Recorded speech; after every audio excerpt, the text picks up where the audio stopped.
Para encontrar la calma, primero tuve que sobrevivir a la tempestad. Para construir mi verdadero hogar, tuve que ver arder hasta los cimientos el que todos creían perfecto. Mi historia no empieza con el final, sino con el principio de la mentira. Y esa mentira nació en el paraíso. Estaba allí, con los pies descalzos sobre una arena tan blanca que dolía a los ojos, con el mar de un color turquesa imposible besando la orilla a cada instante. Era la postal perfecta, el escenario de ensueño que habíamos elegido para nuestra luna de miel. El prólogo de nuestro, y fueron felices para siempre. El sol calentaba mi piel, la brisa olía a sal y a flores exóticas, y él estaba a mi lado, sonriendo para la foto que nos acababa de hacer un amable desconocido. Y fue justo ahí, en medio de toda esa belleza abrumadora, donde un frío inexplicable me caló hasta los huesos. No fue una discusión, ni una palabra fuera de lugar, ni un mal gesto. Fue algo mucho más sutil y aterrador. Fue el silencio que se instalaba entre nosotros en cuanto dejábamos de posar. Fue el vacío en su mirada. Él sonreía a la cámara, pero esa sonrisa no le llegaba a los ojos. Era una máscara perfecta, una actuación para un público que no existía. Y mientras el fotógrafo improvisado nos devolvía el móvil, una voz dentro de mí, una voz que no sabía que tenía, susurró con una claridad que me heló la sangre: esto no va a funcionar. Lo aterrador no fue escucharlo. Lo aterrador fue lo que hice después. Nada. Absolutamente nada. Enterré esa voz bajo capas y capas de excusas. La ahogué con la belleza del paisaje y la lógica aplastante de que todo era perfecto. ¿Cómo podía algo estar mal en el paraíso? ¿Cómo podía estar roto algo que acababa de empezar? Así que sonreí, le cogí de la mano y seguí caminando por la orilla, como si no acabase de escuchar la sentencia de muerte de mi propio matrimonio. Ese fue mi mayor error. Esta no es la historia del final de mi matrimonio.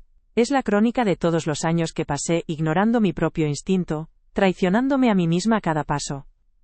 Volvimos de ese viaje y me zambullí de cabeza en la interpretación de mi vida. Me convertí en la protagonista de una obra de teatro que yo misma escribía cada día, autoconvenciéndome de que la felicidad no era un estado, sino una meta que se alcanzaba con esfuerzo y sacrificio. Sobre todo con sacrificio. Me transformé en una experta decoradora de interiores. Nuestra casa era una obra de arte sacada de una revista. Cada cojín, cada vela, cada cuadro estaba meticulosamente elegido para proyectar una imagen de armonía y buen gusto. Pasaba horas moviendo muebles, buscando el ángulo perfecto, creando un hogar que, en el fondo, nunca sentí como mío. Era un escenario, y yo, su guardiana. Pulía la plata para las cenas con amigos, elegía el vino perfecto, cocinaba platos elaborados. Y durante esas noches, mientras todos reían y charlaban, yo me sentía como una extraña en mi propia fiesta. Era la anfitriona perfecta y, al mismo tiempo, la invitada más sola de la sala. Sonreía, asentía, rellenaba las copas, pero por dentro era un eco, un espacio vacío. Mi vida empezó a girar en torno a la suya. Sus ascensos, sus logros, sus reuniones. Yo era su fan número 1, su apoyo incondicional, la que se aseguraba de que su traje estuviera impecable, y su maletín listo. Me convertí en su sombra, una sombra cada vez más pálida y desdibujada. Mis propias pasiones, mis sueños, se quedaron guardados en un cajón. La pintura, los libros que quería escribir, los viajes que anhelaba hacer sola, todo se pospuso para un más adelante que nunca llegaba. Me hice un poco más pequeña cada día para que él pudiera ser un poco más grande. Y me convencí de que eso era el amor. Sacrificio. La pequeña grieta que sentí en aquella playa de arena blanca se fue ensanchando con el tiempo, lenta pero implacablemente. Se convirtió en una fisura, y luego en un abismo que se abrió entre nosotros, justo en medio de la cama que compartíamos. Vivíamos asomados a ese precipicio cada día, fingiendo que no estaba ahí, sorteándolo con una pericia de funambulistas. Las conversaciones se volvieron superficiales, funcionales. Hablábamos del tiempo, de la lista de la compra, de a quién le tocaba sacar al perro. El silencio se hizo dueño de la casa, un silencio denso, cargado de todo lo que no nos atrevíamos a decir. Yo sentía un dolor sordo, constante, como un zumbido de fondo que nunca se iba. Eran los pequeños cortes diarios, los que me desfiguraban el alma. Un comentario despectivo disfrazado de broma. Un plan cancelado en el último minuto. La forma en que sus ojos se desviaban cuando yo le hablaba de algo que me importaba. Cada uno de esos gestos era una pequeña muerte, una gota más que erosionaba mi autoestima hasta dejarla irreconocible. Me miraba al espejo y me costaba encontrar a la mujer que había sido. ¿Dónde estaba la chica que reía a carcajadas? La que decía lo que pensaba sin miedo. Se había ido, y en su lugar había una mujer de ojos tristes y cansados, experta en el arte de no molestar. Y entonces, llegó el día de la fractura abierta. El día en que la mentira se hizo demasiado grande para poder seguir escondiéndola. Fue un descubrimiento casi por casualidad. Un mensaje en su teléfono, olvidado sobre la mesa de la cocina. Unas pocas palabras que no iban dirigidas a mí. En ese instante, el suelo desapareció bajo mis pies. El aire se volvió espeso, imposible de respirar. Fue un dolor físico, agudo como si me hubieran arrancado algo de cuajo. Pero debajo de esa primera ola de traición y agonía, sentí algo más. Algo inesperado y extrañamente liberador. La traición no fue el final, fue el permiso. El permiso que llevaba años necesitando para, por fin, hacerle caso a aquella voz que escuché en la playa. Fue el shock eléctrico que me obligó a despertar de mi letargo. Esa noche no lloré. Fui al cuarto de baño, encendí la luz y me miré al espejo. Y por primera vez en mucho tiempo me vi de verdad. Vi las ojeras, el rictus amargo en la comisura de mis labios, la desesperanza en mi mirada. Y no reconocí a esa mujer. Pero supe, con una certeza absoluta, que no quería ser ella ni un día más. La voz de la playa volvió, esta vez, no como un susurro, sino como un grito que lo llenaba todo. Asterisco se acabó asterisco. Y por primera vez, en lugar de miedo, sentí una extraña calma. La calma que precede a la tormenta sí, pero también la calma de saber que, aunque el camino por delante fuera a ser un infierno por fin, estaba empezando a caminar de vuelta a casa. De vuelta a mí. Para entender por qué me quedé, por qué luché tanto por algo que ya estaba muerto, hay que volver al principio. No al principio de la mentira, sino al momento que la hizo posible. Hay que volver al día en que le conocí. Fue en una de esas tardes de otoño tardío en Madrid, cuando la lluvia no avisa y de repente el cielo se desploma. Yo me había refugiado en una pequeña librería de segunda mano en Malasaña, de esas que huelen a papel antiguo y a historias vividas. No buscaba nada en concreto, solo un resguardo del frío y del mundo. Estaba de espaldas a la puerta, pasando los dedos por los lomos de una colección de poesía, cuando el sonido de la campanilla me hizo girar la cabeza. Y ahí, estaba él. Empapado, con el pelo oscuro pegado a la frente y una sonrisa entre avergonzada y divertida. Se sacudió el agua como un cachorro y sus ojos, de un color avellana increíblemente cálido, se cruzaron con los míos. No fue un flechazo de película, no sonaron violines. Fue algo mucho más real y profundo. Fue una sensación de reconocimiento, como si mi alma hubiese dicho en voz baja: «Ah, ahí estás. Llevaba tiempo esperándote». Mi primera impresión fue de calma, irradiaba una confianza tranquila, una seguridad que no necesitaba ser anunciada a gritos. Se acercó a la misma estantería y, en lugar de la típica frase torpe, me preguntó por el libro que tenía en las manos. Y empezamos a hablar. Hablamos de poesía, de viajes, de sueños absurdos y de miedos secretos, allí mismo, entre pasillos abarrotados de libros, mientras fuera la lluvia seguía golpeando el cristal. Lo que me atrajo no fue solo su inteligencia, o su sentido del humor, fue su manera de escuchar. Cuando hablaba con él, sentía que era la única persona en el universo. Me miraba de una forma que me hacía sentir fascinante, brillante, como si viera en mí cosas que ni yo misma sabía que existían. En aquella época, él era la personificación de la promesa.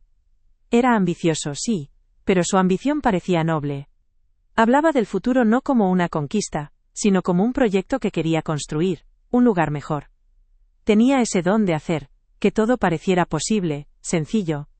A su lado mis propias inseguridades se volvían más pequeñas. Era protector sin ser posesivo, seguro sin ser arrogante. Era el hombre con el que todas mis amigas me decían que soñara. Era el ancla que yo, que siempre me había sentido un poco a la deriva, no sabía qué estaba buscando. Recuerdo un fin de semana, a los pocos meses de empezar a salir. Fue una decisión impulsiva. Un viernes por la tarde me dijo: ¿y si nos escapamos? Y sin más, metimos un par de cosas en una mochila, y condujimos sin rumbo fijo, hasta que acabamos en un pequeño pueblo de la costa de Asturias. Empezó a llover, una llovizna fina y persistente, y encontramos refugio en el único bar que había abierto en el paseo marítimo. Estábamos solos, con el sonido del mar de fondo y el olor a salitre mezclándose con el del café. Y allí, en esa mesa de madera gastada, con la luz tenue de una bombilla, le conté mi sueño de escribir. Se lo conté con miedo, esperando una sonrisa condescendiente, ¡qué bonito! Pero él no hizo eso. Se inclinó hacia adelante, apoyó la barbilla en sus manos, y me escuchó con una intensidad que me desarmó. Me hizo preguntas, me animó, me hizo sentir que mi sueño no solo era válido, sino importante. Me dijo, tú no tienes que escribir un libro, el mundo necesita que escribas ese libro. Esa noche, mientras volvíamos al pequeño hotel, caminando bajo la lluvia fina, me cogió la mano, y se detuvo en mitad de la calle vacía. Me miró y me dijo, no sé qué va a pasar en el futuro, pero sé que quiero que estés en él. Y en ese momento, bajo la luz anaranjada de una farola, con el sabor a sal en los labios, le creí.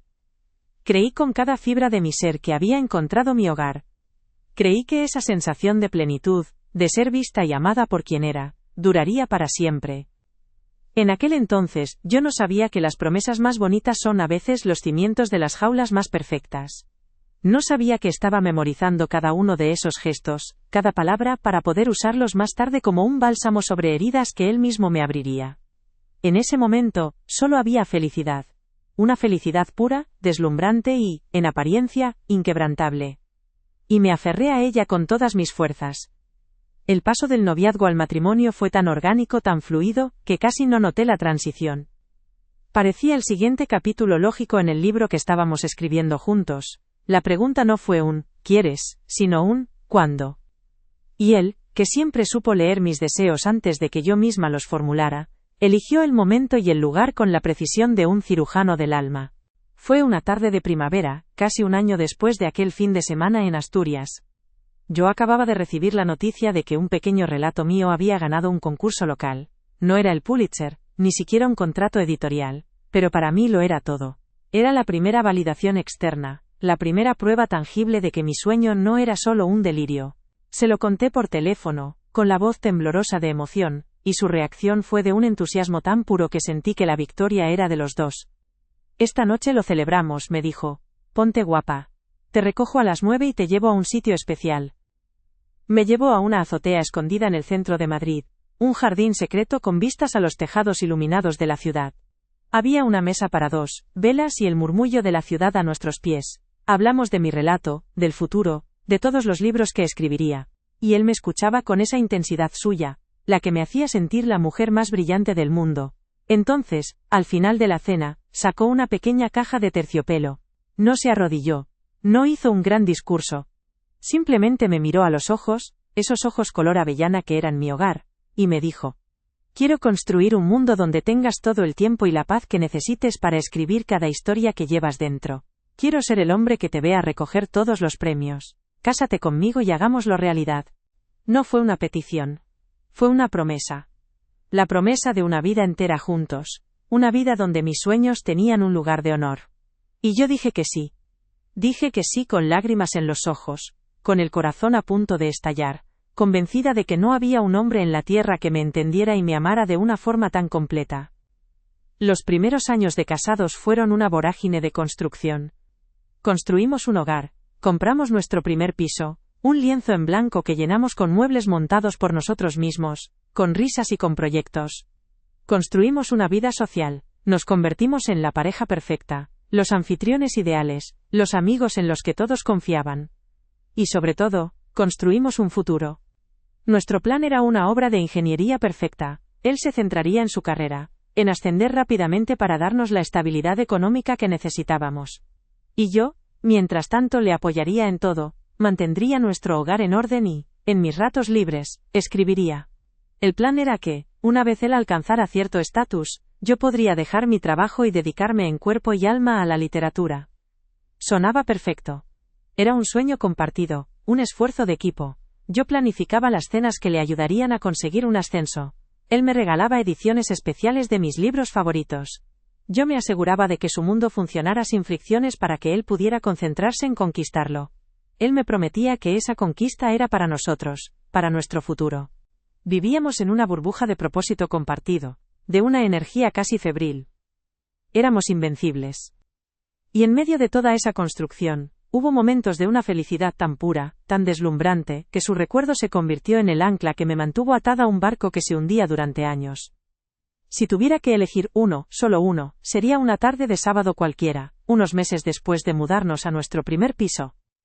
Habíamos decidido comprar una estantería enorme que ocupaba toda una pared del salón.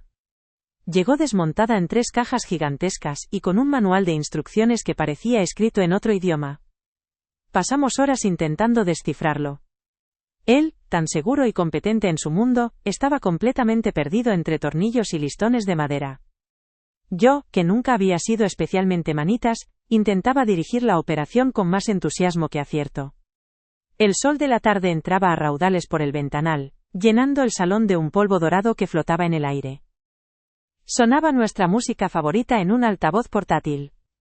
Y nosotros estábamos allí, en medio del caos, cubiertos de serrín, frustrados pero riéndonos a carcajadas de nuestra propia inutilidad.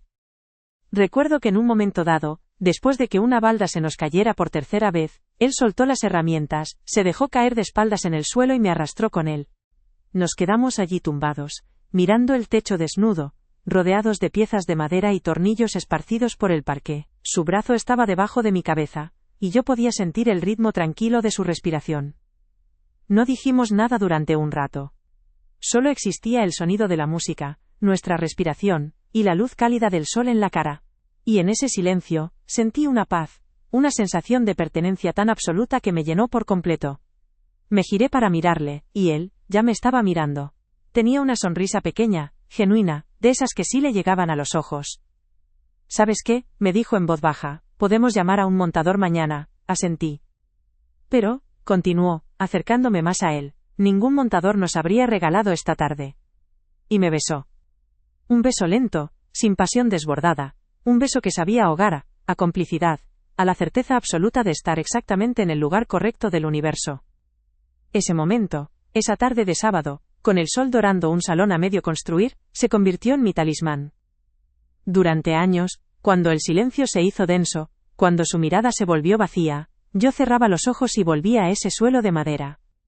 Me aferraba a ese recuerdo como la prueba irrefutable de que nuestro amor era real. Porque lo fue. Fue tan real y tan poderoso que me convencí de que cualquier grieta podía repararse, cualquier distancia podía salvarse. No sabía que, a veces, los recuerdos más bonitos no son un ancla que te da seguridad, sino una cadena que te impide escapar. La memoria es un arma de doble filo. Puede ser un refugio cálido, o la celda más fría. Y yo viví durante años calentándome en la hoguera de un puñado de recuerdos perfectos, mientras la realidad se congelaba a mi alrededor. El recuerdo de aquella tarde montando la estantería, se convirtió en mi justificación.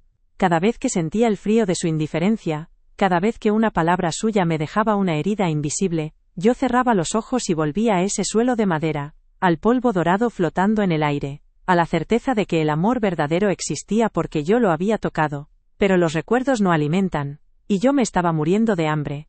El cambio no llegó con un trueno sino con un lento cambio de presión atmosférica. Fue sutil, casi imperceptible al principio. Coincidió con su primer gran ascenso, ese por el que tanto habíamos trabajado. Era parte de nuestro plan, la primera gran meta cumplida. Deberíamos haberlo celebrado como la mayor de las victorias, pero algo se rompió en el proceso. El nosotros, que construíamos un futuro, empezó a sonar más a un yo, que tenía una carrera imparable. Y yo, que había sido su socia, su cómplice, pasé a ser parte del personal de apoyo. Las conversaciones cambiaron. Antes hablábamos de libros, de películas, de sueños locos. Después del ascenso, el único tema era su trabajo. Sus reuniones, sus jefes, sus estrategias, sus frustraciones. Yo escuchaba durante horas, asentía, ofrecía mi apoyo incondicional, pero cuando intentaba tímidamente introducir un tema mío, sus ojos se desviaban hacia el móvil, su mente se iba a otra parte. Recuerdo una noche que le contaba llena de ilusión, la idea para una nueva novela.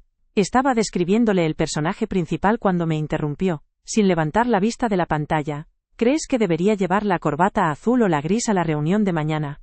Me quedé con la palabra en la boca. No lo hizo con maldad, y eso era lo peor. Ni siquiera se dio cuenta de que me había borrado de la conversación. En ese momento, sentí una soledad tan profunda, tan desoladora, que me tuve que morder la lengua para no gritar. De ahí, pasamos a las justificaciones. Mi sueño de escribir, que había sido la promesa central de nuestro matrimonio, se convirtió en un hobby encantador. Cariño, es maravilloso que tengas tu pasión, me decía, con un tono condescendiente que me helaba por dentro. Pero ahora tenemos que ser prácticos. Mi carrera es lo que paga las facturas. Ya tendrás tiempo para tus novelitas más adelante. Ese, más adelante, se convirtió en un horizonte que se alejaba cada vez que yo intentaba dar un paso hacia él. Cada vez que me sentaba a escribir, sentía su desaprobación silenciosa, como si estuviera perdiendo el tiempo en lugar de hacer algo útil, como planchar sus camisas o preparar la cena para sus socios. Empezó a usar nuestro futuro compartido como un arma para mantener mis sueños en un cajón. Lo hacía todo por nosotros, decía. Pero el precio de ese nosotros era mi anulación. Luego vinieron los pequeños cortes en público, las humillaciones disfrazadas de bromas cariñosas. Estábamos en una cena con amigos, y yo comenté algo sobre política internacional. Él soltó una carcajada y, pasando un brazo por mis hombros, dijo delante de todos: «Dejadla, que ha leído un artículo, y ya se cree una experta». Todos rieron, y yo tuve que sonreír también, sintiendo cómo la sangre me subía a las mejillas. Era un experto en hacerme sentir pequeña, estúpida, pero de una forma que si yo me quejaba, la que quedaba como una exagerada, como una mujer sin sentido del humor, era yo. Pero mujer, si solo era una broma, me decía después en el coche, si veía mi cara de enfado. Y yo me lo tragaba. Me tragaba la humillación, la rabia, la tristeza, y las convertía en un nudo en el estómago que nunca se deshacía. La casa, que antes había sido nuestro refugio, se convirtió en un campo minado. Yo caminaba de puntillas para no alterar su paz, para no provocar su mal humor. Su estrés laboral era la justificación para todo, para sus malas contestaciones, para sus silencios castigadores, para las noches en las que llegaba tan tarde que yo ya me había dormido, sola, en nuestro lado de la cama. El abismo entre nosotros ya no era una metáfora. Era el espacio físico, frío, que nos separaba en el colchón cada noche. A veces, en la oscuridad, alargaba la mano para buscarle, y me encontraba con el vacío. Y en ese vacío comprendía que llevaba años durmiendo con un fantasma. Y entonces llegó el día en que el fantasma se hizo de carne y hueso. Fue un martes por la mañana. Un martes cualquiera, gris y anónimo. Él se había ido a duchar para ir a la oficina. Yo estaba en la cocina, preparándome un café, en el silencio habitual de nuestras mañanas. Su móvil, que siempre llevaba consigo como si fuera una extensión de su cuerpo, estaba sobre la encimera de mármol. No le di importancia. Pero de repente, la pantalla se iluminó. No lo busqué. No espié. Simplemente estaba ahí, a la altura de mis ojos. Un mensaje de WhatsApp. El nombre, Sofía, no me sonaba de nada. Pero lo que leí debajo del nombre fue lo que detuvo el mundo. 3 palabras. Te echo de menos. No hubo un grito. No hubo un llanto. Lo primero que sentí fue una extraña calma. Una claridad absoluta y glacial. Fue como si, de repente, la lente con la que miraba mi vida se hubiera enfocado. Todas las piezas del puzzle encajaron en su sitio con una violencia silenciosa. Las llegadas tarde, los viajes de negocios de fin de semana, la distancia emocional, su irritabilidad constante, la forma en que escondía el móvil por las noches. No era estrés. No eran imaginaciones mías. Era ella. Era otra vida que él estaba viviendo a mis espaldas. Oía el agua de la ducha cayendo en el piso de arriba. El sonido de la cafetera goteando. Todo era normal, pero mi universo se había fracturado para siempre. Cogí el teléfono. Mis manos no temblaban. Con una frialdad que no sabía que poseía, lo desbloqueé. Su código de seguridad era la fecha de nuestro aniversario. La ironía casi me hizo reír. Y allí estaba todo. No solo un mensaje sino meses de conversaciones, palabras de amor que a mí ya no me decía, planes de futuro de los que yo no formaba parte, fotos, detalles íntimos. Leí hasta que las náuseas me subieron por la garganta. No era una aventura, un desliz, era una relación. Una vida paralela construida sobre las ruinas de la nuestra. Cuando él bajó, sonriente, con el pelo húmedo y oliendo a jabón, yo seguía de pie en el mismo sitio, con el móvil en la mano. No tuve que decir nada. La expresión de mi cara se lo dijo todo. Su sonrisa se desvaneció. Y lo que vi en sus ojos no fue arrepentimiento. No fue pánico. Fue fastidio. Pura y simple irritación por haber sido descubierto. Su primera frase no fue perdóname, fue, ¿qué haces mirando mi móvil? Y en esa pregunta, en ese intento de girar la tortilla y convertirme a mí en la culpable, comprendí que todo había terminado. La traición no fue el mensaje de otra mujer, la traición había sido cada una de las veces que me hizo sentir que yo estaba loca, que era una exagerada, que el problema era mío. La traición fue cada sacrificio que hice por un nosotros que solo existía en mi cabeza. El mensaje de Sofía no fue la causa de la muerte, fue solo la firma en el certificado de defunción de un amor que llevaba mucho tiempo muerto. Y yo por fin tenía el permiso para empezar a organizar el funeral. Su primera frase no fue perdóname, fue ¿qué haces mirando mi móvil? Y en esa pregunta, en esa acusación velada que me convertía a mí en la intrusa, en la culpable, se desmoronó el último decorado, toda la rabia, todo el dolor que había sentido al leer aquellos mensajes se evaporó, y en su lugar quedó una claridad fría, afilada como un cristal roto. La función había terminado. Y yo ya no tenía ganas de actuar. Levanté la vista del teléfono y le miré. Le miré de verdad, sin el filtro del amor que había perdido, sin la niebla de la esperanza. Vi a un extraño. Un hombre acorralado que solo pensaba en cómo salvarse a sí mismo. No había ni una pizca de arrepentimiento en sus ojos, solo el fastidio del estratega al que le han descubierto el plan. Se acabó, dije. Mi voz no tembló. Sonó extraña en el silencio de la cocina, firme, como si perteneciera a otra mujer. Una mujer que yo no sabía que vivía dentro de mí. Él soltó una risa nerviosa, un sonido hueco que rebotó en los azulejos. No digas tonterías, estás alterada, es un malentendido, déjame que te lo explique. Pero yo ya no quería explicaciones. Las explicaciones eran para la mujer que todavía creía que había algo que salvar. Yo ya no. Me había pasado años intentando descifrar sus silencios, justificar sus ausencias, interpretar un amor que ya no existía. Ya no más. No hay nada que explicar, le interrumpí con esa misma calma glacial. Quiero el divorcio. La palabra flotó entre nosotros, definitiva, irrevocable. Su rostro pasó por un calidoscopio de emociones, incredulidad, luego rabia, luego un atisbo de pánico.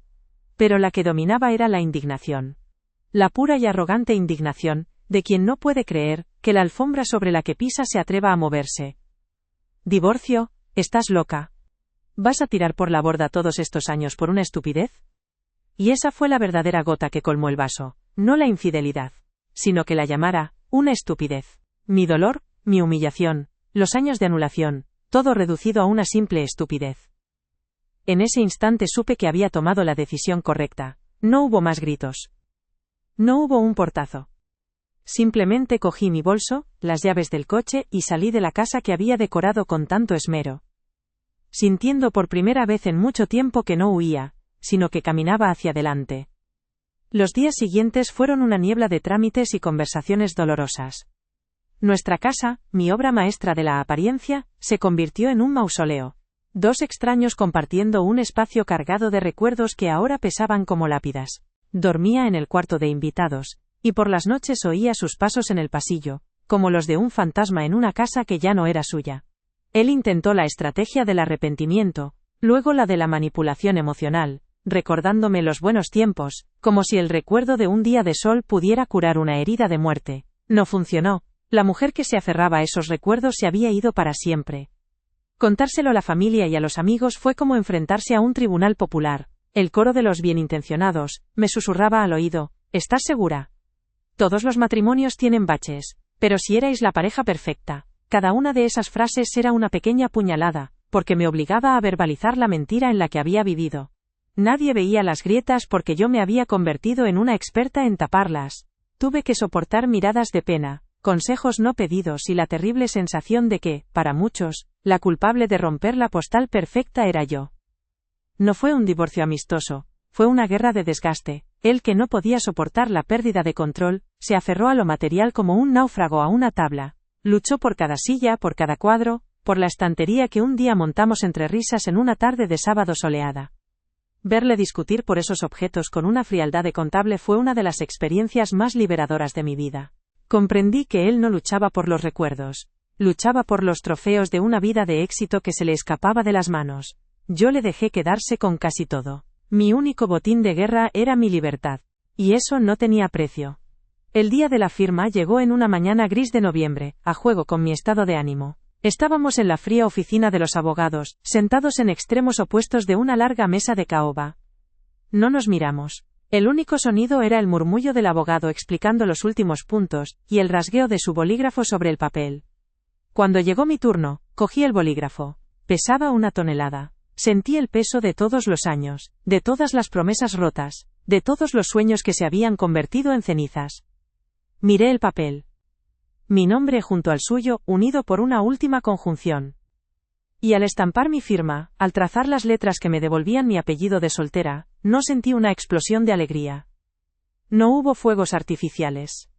Lo que sentí fue una calma profunda, casi sagrada.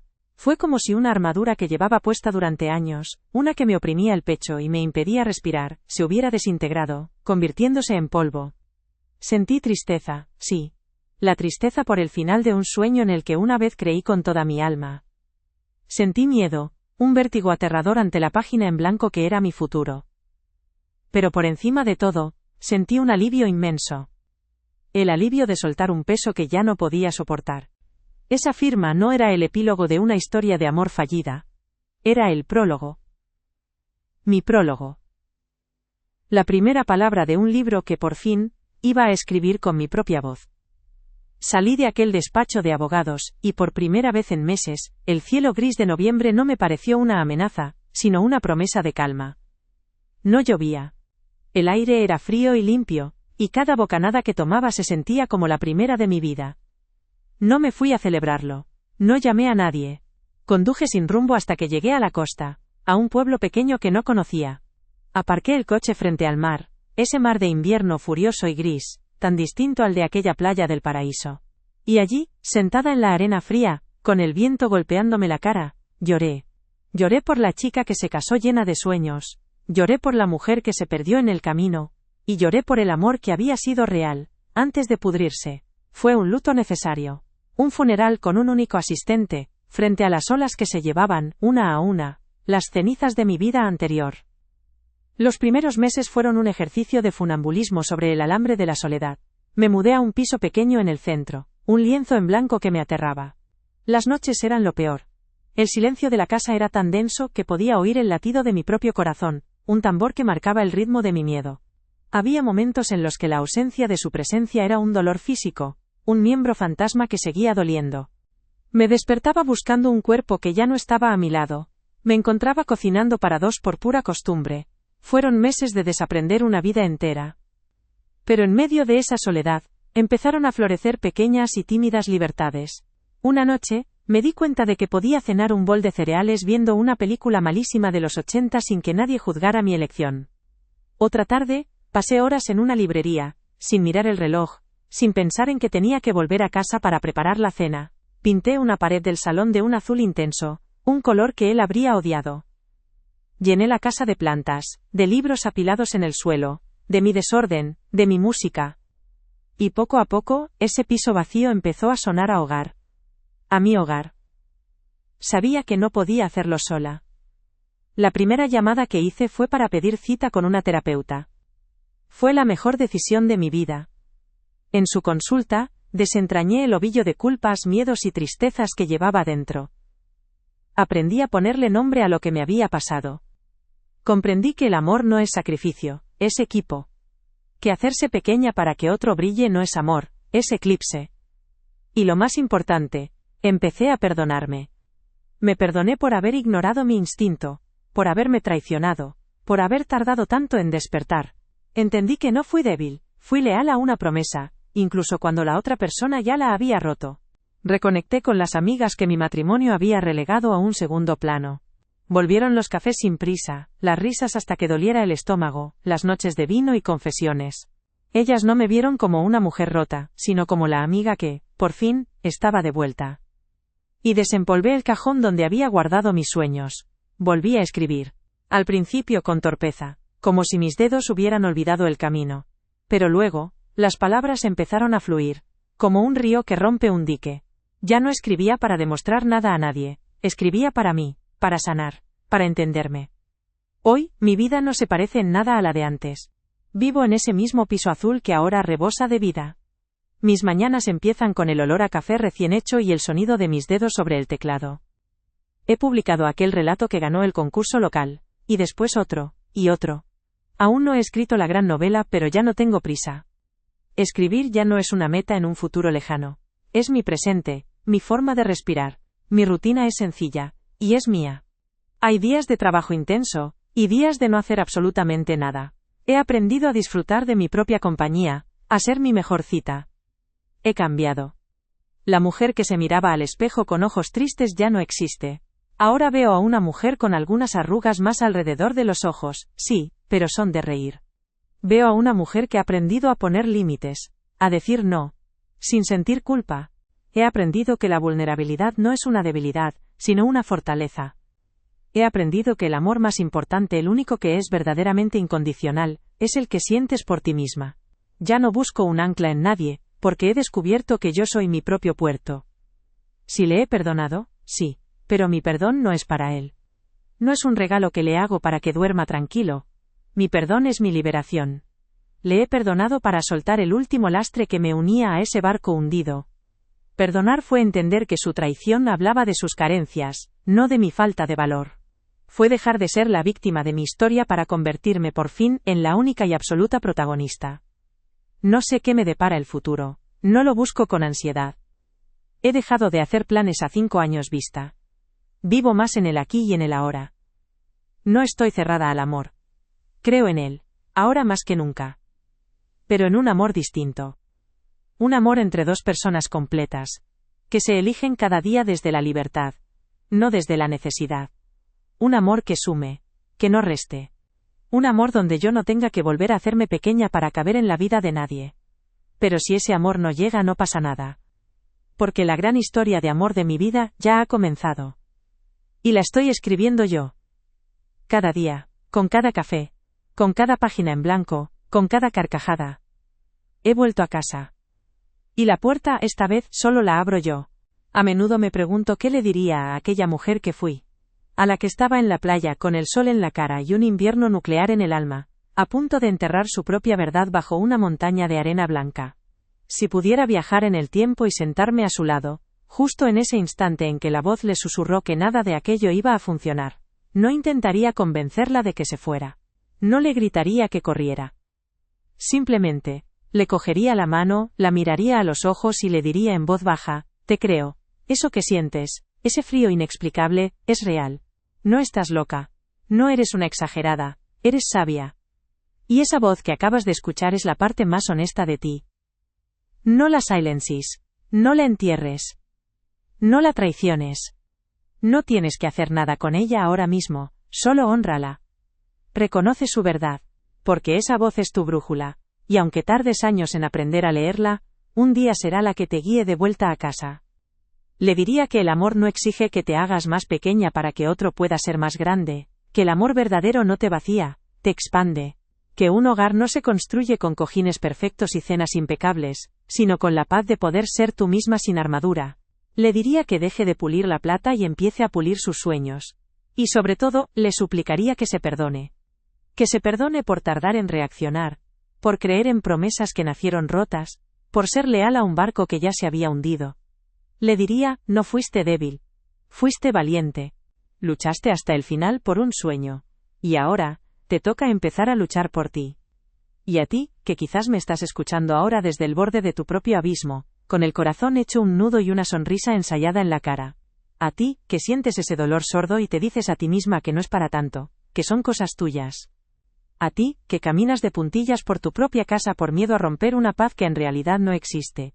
Quiero decirte lo mismo que le diría a ella, te creo. Lo que sientes es real, y no estás sola. Sé que el miedo es paralizante, el miedo a la soledad, al juicio de los demás, al vértigo de la página en blanco. El miedo a desmontar una vida, pieza a pieza, y darte cuenta de que no sabes quién eres sin ella. Pero déjame contarte un secreto. Hay algo mucho más aterrador que el miedo a lo desconocido. Y es la certeza de un dolor conocido.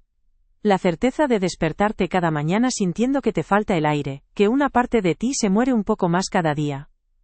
Romper con todo no es un fracaso. Es el acto de amor propio más valiente y radical que existe. Es elegirte. Es decir en voz alta, mi paz es más importante que esta mentira. La reconstrucción es lenta, y a veces duele. Habrá días de una soledad que te romperá los huesos, Habrá momentos en los que dudarás. Pero también habrá mañanas en las que el sol entrará por tu ventana y te darás cuenta de que, por primera vez en mucho tiempo, estás respirando hondo. Habrá risas espontáneas, café sin prisa, y la libertad absoluta de bailar en tu salón con tu música favorita. Te reencontrarás con la mujer que dejaste aparcada por el camino, y te va a encantar. El final de una historia no es el final de tu libro. Es el permiso para empezar a escribir el capítulo más importante. La gran historia de amor de tu vida no está esperando ahí fuera. Está dentro de ti, pugnando por salir. Así que, por favor, coge el bolígrafo. Atrévete a escribir un final diferente.